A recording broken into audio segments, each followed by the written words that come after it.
Do not buy 12 Tribes on Earth hair growth oil and hair magic elixir unless you want super healthy, gorgeous hair that grows. They have a whole line of amazing hair growth products, including hair growth leave-in conditioner spray, hair growth shampoo, hair growth spray, and hair growth butter. I'm starting to sense a theme here. They include quality natural ingredients. They smell amazing, and you can see the results for yourself. So if you're looking for healthy hair growth for your natural or relaxed hair, try 12 Tribes on Earth today.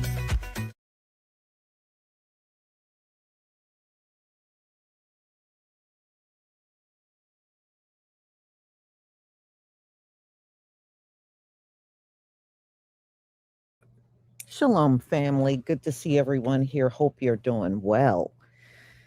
Well, y'all, the war is fierce. I was watching some of it last night on live stream, and let me tell you, Iran is tearing the hell up. The U.S. bases that are over there in other countries around Iran, they are bringing it. They are tearing up those military bases over there for real. And they are still threatening to go after Donald Trump's properties that are over there and blow those up. So, yeah, it's getting real fierce. So, the U.S. have taken out some of their bridges. They bombed a power plant, and those are actually human rights violations.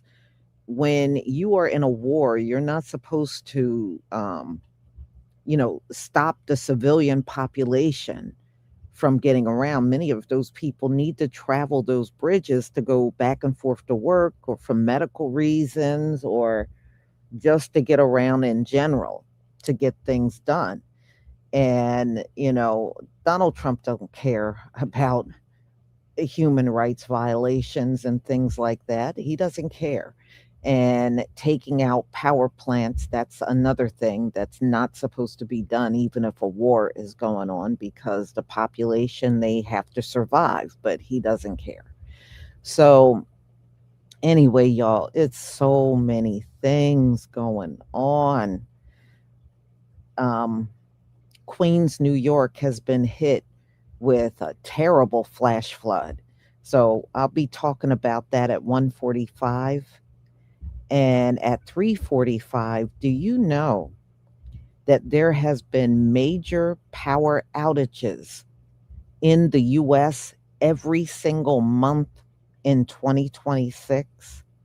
Every month there have been major outages across the country, which is ringing the alarm that the power grid situation is getting worse in this country. It's getting worse. Um, what's that?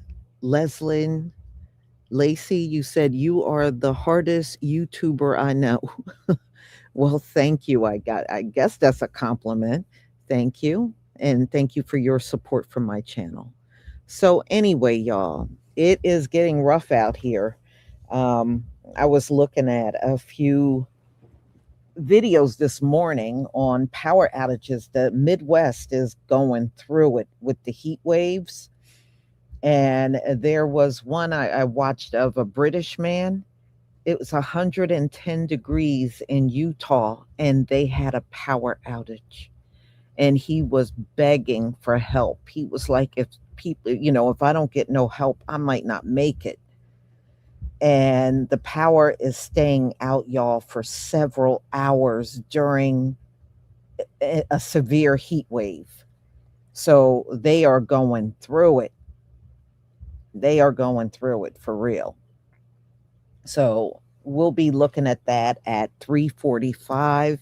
That is no joke to have no power during and 110 degrees and you don't have power, or even 100 degrees and no power. Yeah, that is deadly. That can really take out a lot of people. So there are people over in the Midwest really screaming for help. So y'all, Yeah, and that's not the only mountainside that's collapsing. And it just goes to show you, the times we are in, you know? So be careful. If the power is going to be out for several hours and it's over 100 degrees, try to get out of your house, even if you got to sit up at the damn store or go to a store. Just get out. Don't sit there and suffer to the point where somebody in the house have a heat stroke. It's not worth it. It is not worth it. You know, I know a few years back, we had an outage during a heat wave and it stayed out for several hours. We ended up going to a hotel, and that's how we were able to get through it. When we came back, it was 95 degrees inside the house. So I'm glad we just made that decision to just get out of the house overnight and just return. And I'm glad we made that decision, because some people, unfortunately, and I know everybody don't have resources like that where they can just get out even for one night. It's difficult for them to do that.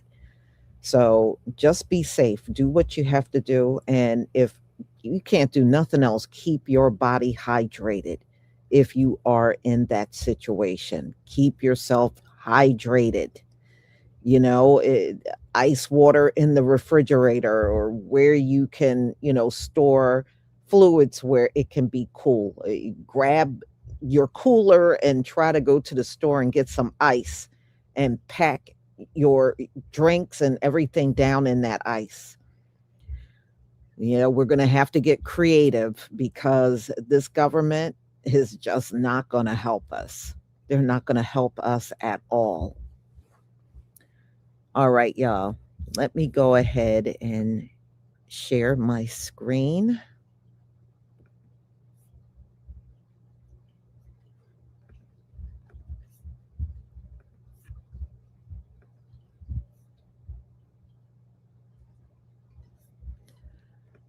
Okay, please give me a 1 if you can see my screen.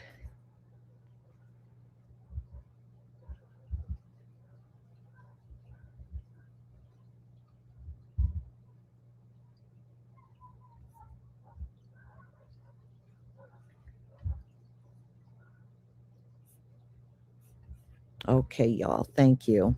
Thank you.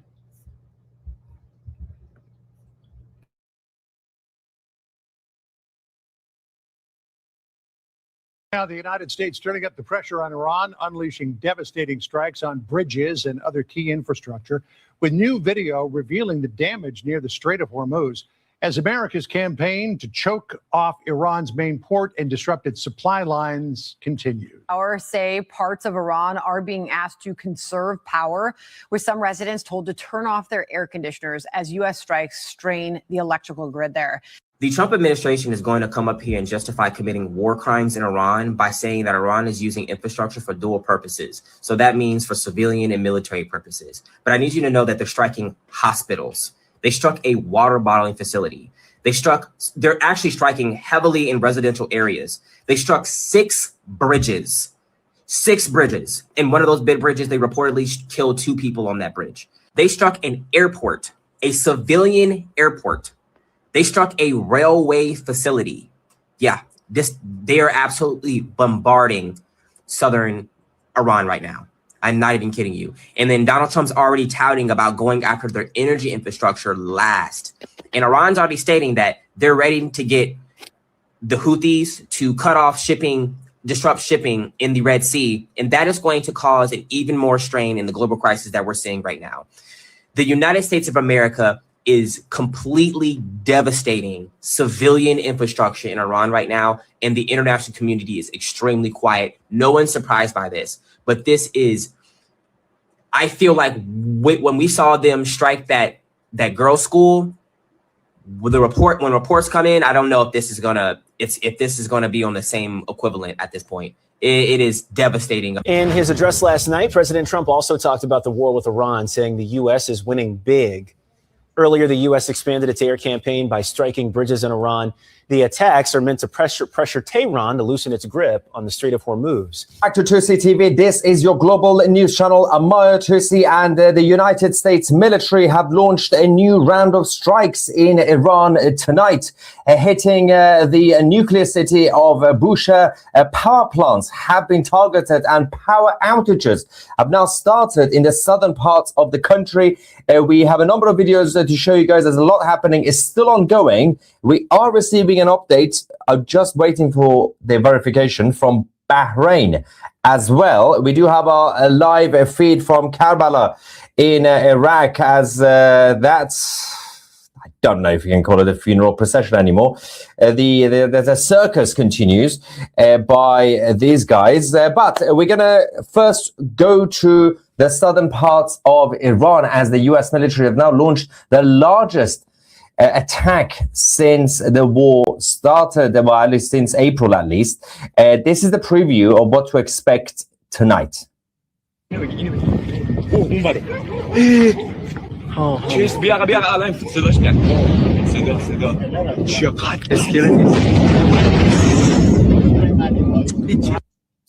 it's going to be a long night, and the IRGC military are now, they have said that they've just started the retaliation, and they have vowed that this will be bigger than ever. So they will be targeting all the Arab states, specifically Bahrain, Kuwait, probably the UAE. We are waiting for some more information on that. We're going to get your reaction live in a few minutes, but a few things to actually catch up on. If you haven't watched our previous live stream earlier today about the start of the new round of strikes and President Trump essentially ending the ceasefire for now, let's quickly go to Bushehr, the nuclear city in the southern parts of Iran. Huge strikes are happening near the Bushehr coast, but also in the towns and cities nearby. I'm going to go to our 2C TV map, the interactive map, to show you exactly the locations of some of the strikes that we have been recording. Obviously, there's a lot happening in mainland Iran, including around Iran Shahr, which is basically not too far from the Pakistani border. But first, we're going to go to Bushehr, the nuclear city.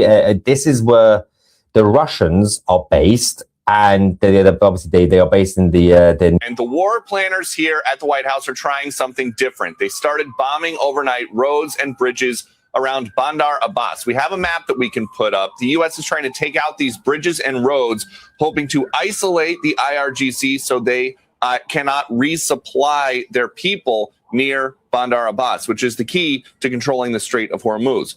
We have a different map of the Bab el-Mandeb Strait. This one is a pinch point of the Red Sea, and the Iranians are trying to get one of their terror group proxies, the Houthis, to cut that one off. And experts are saying even a few small attacks there could be severely disruptive to global shipping. Well, look at how bad they are behaving. It just proves the president's initial point for launching Operation Epic Fury in the first place. Iran can never obtain a nuclear weapon. They have expressed they still want to make a deal to the president. We're talking to them. But again, the president is not going to allow them to fire on ships in the Strait without paying a consequence for that. And the fact that the Iranians are now engaging, trying to activate one of their terror proxies to disrupt shipping in a different part of the world means that they are violating yet another part of that memorandum of understanding, the part that says they cannot engage with their terror proxies. So it seems like there are at least some elements within Iran who are trying to force President Trump's hand as he sits in the White House right now and decides whether or not he should escalate the war or go back to talks. Brian. Support centers in Kuwait. This comes after the U.S. extended its airstrike campaign, hitting more bridges and energy sites and collapsing a tower at a key Iranian port. Iran says 8 people were killed in those attacks. President Trump continues to threaten even more strikes. Do you think that he'll carry through on his threat to destroy power generating facilities, which would be a war crime no matter what the impetus for it is? I mean, with this president, anything's possible, including carrying out obvious war crimes. But let's counter with the reality that he's being told. If we do what the president says he wants to do, Iran will retaliate. And, the other thing the president said is all they can do is put a couple mines in the water. Well, ask the Israelis. They're pounding the Israelis. They're bringing out new missiles, new capabilities. They're threatening to unveil even more modern missiles soon. Ask the Emiratis, ask the Kuwaitis, ask the Bahrainis, ask everybody about Iran's continued capability of sustaining this conflict using advanced missiles and drones, defeating the air defense systems of everybody, including the United States and Israel. If we attack these targets, Iran will hit the off switch for desalinization plants in Israel. And just trust me, I've been to Israel. Without the desalinization plants, Israel doesn't exist. It can't sustain its population, and millions of people will have no choice but to leave. They will hit the desalinization plants in Kuwait, which will make life impossible in Kuwait. They will hit the desalinization plants in the United Arab Emirates. Same thing in Bahrain.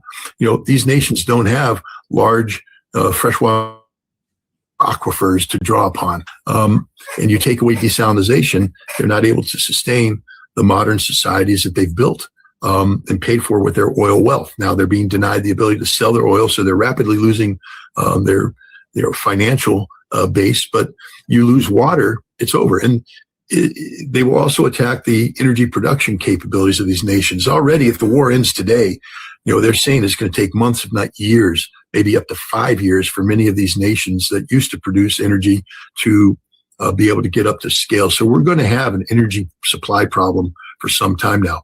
The Russians are like, thank you, because they're selling energy like you wouldn't believe. But so the president has to know that by attacking Iran, it's a Pyrrhic victory. You'll get some headlines for the day. You'll get a couple images of bridges being dropped and cities being dark at night. But then the lights go out in Israel. The lights go out in the Gulf Arab states, and the European economy collapses. They're on the verge of collapse right now. This war goes on much longer. That's it. But the president also has to know that if he carries out this threat, the negotiations that are taking place in with Pakistan are dead. Whatever J.D. Vance and Steve Witkoff are trying to arrange will be dead, will be done. It won't happen again. And for Iran, they're in it till the end. See, there's the difference. The Iranians are like, if you want to go down this route, we will go down this route. We're not quitting until we get what we want. Trump's just looking for an off-ramp. He's looking for a political victory. And so I really do believe that at this juncture, Trump's being advised by people that you will not bomb. If you do, you're ruining everything. The chance for peace, you're ruining your legacy. Nancy Pelosi has come out and said the Democrats need to win in November in order to destroy the illegal regime of Trump. Well, Trump needs to understand that if the Democrats win in November, they're going to impeach him nonstop. Now, he may not get convicted, but his presidency is over. No legislation will get passed.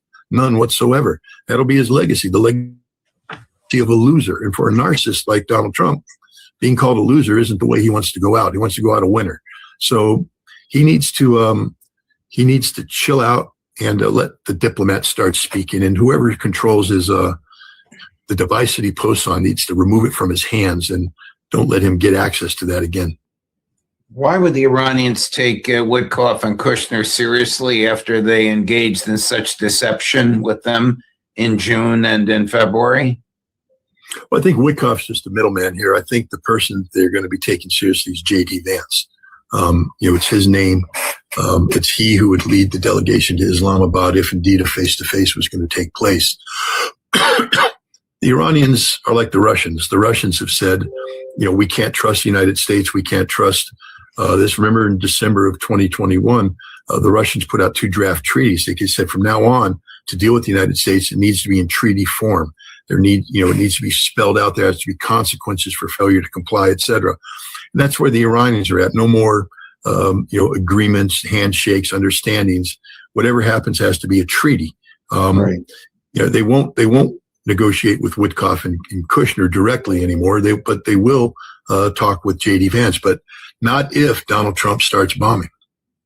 One last clip. The president made some rather ridiculous comments about notes being passed through children. Y'all, the reason why Iran don't want to negotiate with Witkoff or Kushner, do you know since the beginning of the Iran war, they've made $9 billion. Jarrett and Witkoff made $9 billion. So they are making profit off of the war. But guess what they didn't do? They didn't include JD Vance. He did not get in on the money. So, but I've been reading that him and Donald Trump have not been getting along lately. But yeah, they're war profiteers. They're making tons of money. And trust me, Donald Trump is making a lot of money on this too. And I really believe that's why he's dragged this whole thing out. Donald Trump is making a lot of money. It's not just Jared and Witkoff. Donald Trump's making tons of money off of this war as well. They're war profiteers.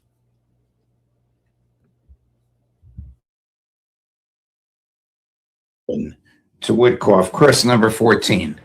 They have no Navy, they have no Air Force, they have no anti-aircraft weaponry, they have no radar, they have no communication. In fact, the biggest problem we have in our negotiation is that they can't communicate. I said to Steve, what are they saying? Sir, they can't communicate. They have no method of communication. So we're communicating like they used to communicate 2,000 years ago with children, bringing a note back and forth. They have no communication. But all I want to see is I want to have a safe world. Does that make any sense?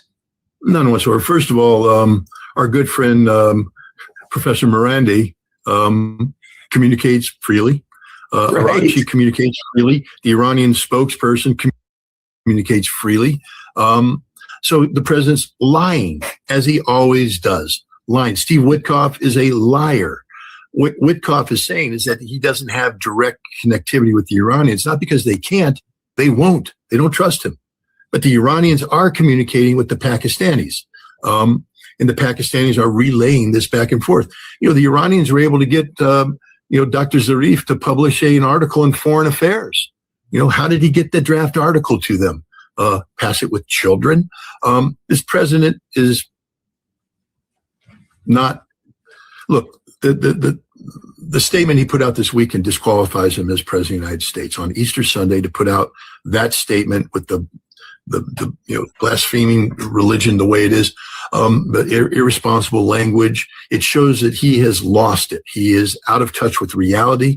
The 25th Amendment comes into play. Unfortunately, we have a cabinet incapable of doing the right thing. But this president is literally an insane man. When you have somebody who's inflicted with narcissistic personality disorder on the degree that he is literally a psychopath. And that's dangerous to have a psychopath as the president of the United States. He's a man that is totally incapable of having compassion or empathy with his fellow human beings. He only cares about himself. He only cares about Donald Trump. And, I'm sorry, that's not what presidents are for. Presidents are supposed to serve the nation, not have the nation serve their egotistical needs.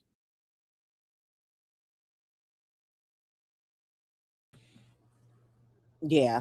So y'all just understand, people are losing their lives and they are profiting off of this whole thing. And it's disgusting. But they have done that through every war. So now you just see a new group of them profiting off of this war. And that's why Iran said they don't want to sit down with Jared Kushner and Witkoff. They don't want to sit with them at all. And they tried to warn JD Vance that, these dudes are profiting and getting all kinds of money, and they didn't include you. So it is what it is. But Donald Trump is making a killing on this whole thing. Make no mistake about it. There's no way his son-in-law is making over $9 billion on this war, and Donald Trump hasn't made a dime. Trust me, he's making hand over fist money. And it's disgusting at other people's expense. So that's where we are with the war. So Donald Trump and the U.S. are now targeting civilians over in Iran. You know why? Because they can't beat their army. So they're going after a soft target, which is the civilians. The civilians, they don't have rockets and missiles and drones. They don't have that. And they know it. They know it.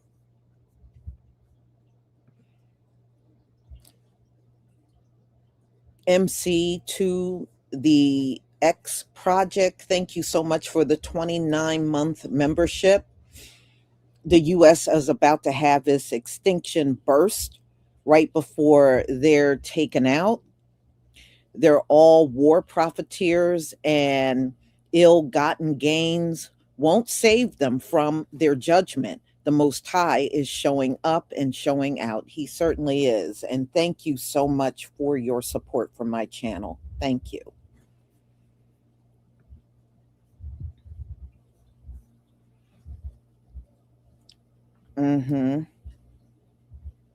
Well, I mean, look, this is the greedy people that are running things, so we can't expect anything decent from them. We're never going to see anything decent from them.